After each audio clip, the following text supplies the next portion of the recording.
Can AI replace a financial advisor? Well, I've been doing this business for about 30 years now, so I decided to find out for myself. I gave AI the same client scenario I've handled hundreds of times. The plan it built looked pretty impressive, but there were 5 things it completely missed, and 2 of them could have cost the client a lot of money. So I'm going to show you exactly what it got right, what it got wrong, and what this means for you and your practice. Now, I've been in financial services for nearly 3 decades now. I've built hundreds of financial plans using just about every major platform out there: NaviPlan, eMoney, RightCapital, MoneyGuide Pro. And for the last 2 client engagements, I threw all of that out and built the entire financial plan, including what I presented to the client, using AI.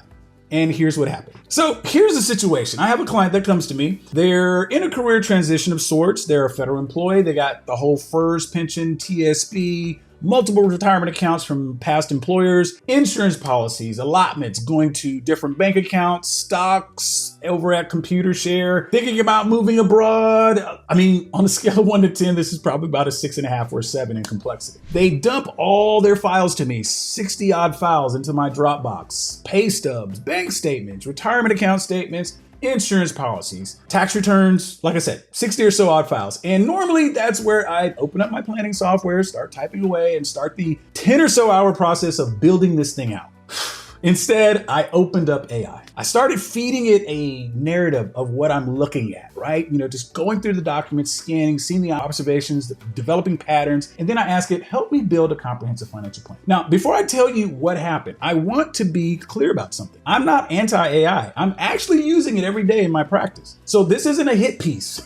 This is an honest assessment from someone who's done it both ways. And what I found out might surprise you. So let's start with what actually impressed me, because honestly, some of this was pretty remarkable. First, it was the speed. Like, what used to take me 10 or more hours to build, I completed in a couple of hours. A full financial plan ready for presentation, like net worth statements, cash flow analysis, tax projections, retirement scenarios, insurance review. That's significant. That's not a small improvement. That's a fundamental shift in how many plans you and I can crank out, which translates directly into the amount of revenue opportunity we have for our practices. Second, the math was very, very detailed, incredibly detailed. The AI ran projections I would have needed to set up manually in my planning software. Multiple scenarios, different contribution rates, different retirement ages. It modeled all of it and it organized it in an output in a way that was clean and readable. Third, and this one really got me, the data organization was second to none. If you've ever used planning software, you know that there's a learning curve just to input the data correctly or model certain scenarios. Like, raise your hand if you've spent countless hours on the phone with support to explain context for a scenario that you want to model, right? With AI, I fed it the raw figures and it structured everything seamlessly. Net worth, cash flow, liabilities, assets, all organized. No software training needed. No context except what I dictated to it and what it scraped from call transcripts that I gave it. Fourth, the research. And I want to give you a specific example for this, because this client had FERS, pension, and a TSP account with a specific allocation.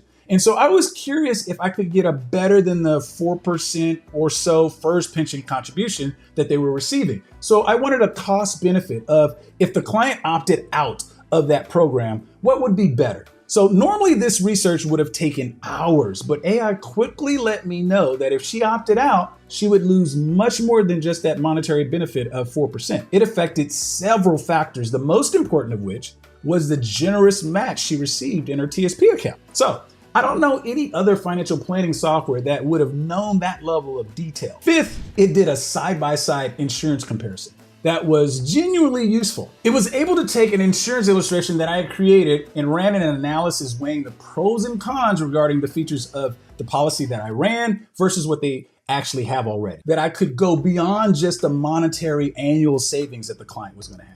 So if I stopped here, you think AI just killed it, right? And parts of it did, but here's where it falls apart. Number one, it made errors on the actual data. Here's what I mean. The client had a ComputerShare stock account with some holdings in there, and the statement clearly showed how much holdings they had of what valuation date and how much it was worth.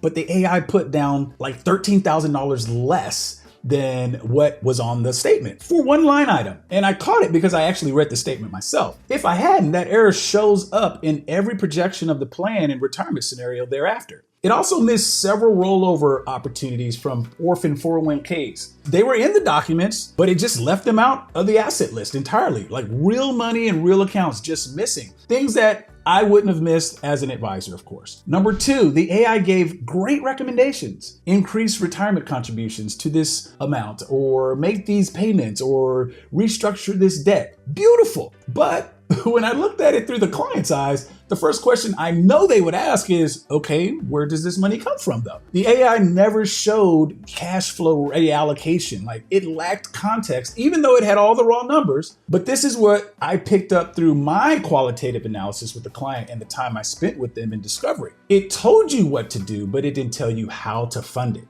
And pretty much that's a deal breaker in a real client financial plan presentation. Number three, the client's pay stub showed allotments going to 3 different bank accounts, right? When they get paid, no statements were provided for 2 of those accounts. And the AI didn't even flag that. It just ignored them. Now, having done this a while, I see 3 different accounts receiving 3 different amounts during every pay stub. I'm going, which one's for savings? Which one's for emergency fund? What else is going on here, right? The AI didn't even know to ask that. Number 4, this client was considering moving abroad. And when I asked the AI about expat financial planning, it gave me some very generic information.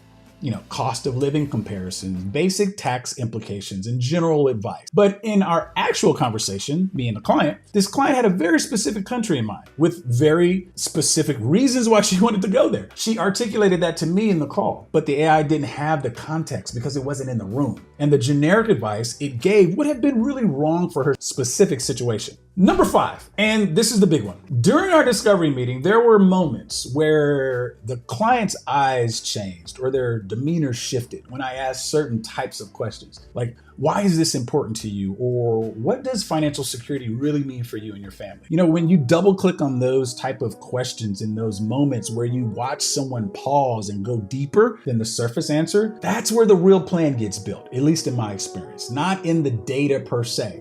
It's in the conversation. And AI wasn't in the room for the conversation. It can't read body language. It can't hear what someone isn't saying. It can't notice that a client tensed up when you mention long-term care because their mother just went through it, right? Now, real quick, if you're watching this and thinking about how AI fits into your practice, this is exactly the kind of conversation we're having inside the Signal community. How to use AI without getting replaced by it. How to leverage it as a tool without losing the human edge that makes you irreplaceable. The link is in the description, but let's get back to the episode for now. Here's what I actually learned from this experiment and what I want you to hear very, very clearly now. AI is not going to replace good financial advisors, but it is going to replace financial advisors who don't know their stuff.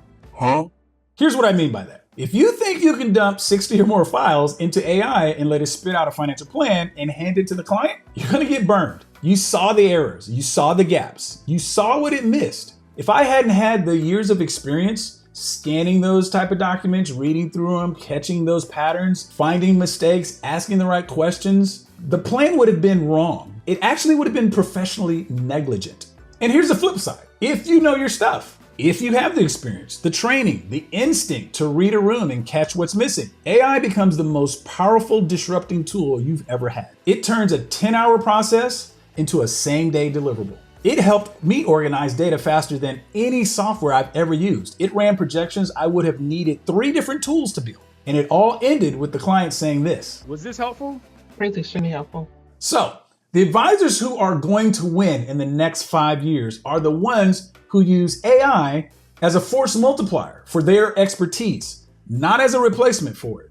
The ones who lose are the ones who either ignore AI completely or rely on it blindly. I'll tell you this, after building 2 full financial plans with AI instead of traditional financial planning software, I don't think I'm going back. The speed, the organization, the analysis, the cost savings especially, it's too good. Every single plan still started with me on a call with the client, reading the room, asking the hard questions, and interpreting 60 or so files through my lens of experience. AI built the plan, but I built the relationship. And the relationship is what the client is paying for. So that's the answer. Can AI replace a financial advisor? No, but it can make a good one unstoppable. Here's the bottom line. AI is a tool, my friend. Probably one of the best tools we've ever had access to. But a tool is only as good as the person using it. And if you don't know your craft, if you haven't put in the reps, if you can't read a room and catch what the data doesn't show, AI isn't going to save you. If you want to be in a room full of advisors who are figuring this out in real time,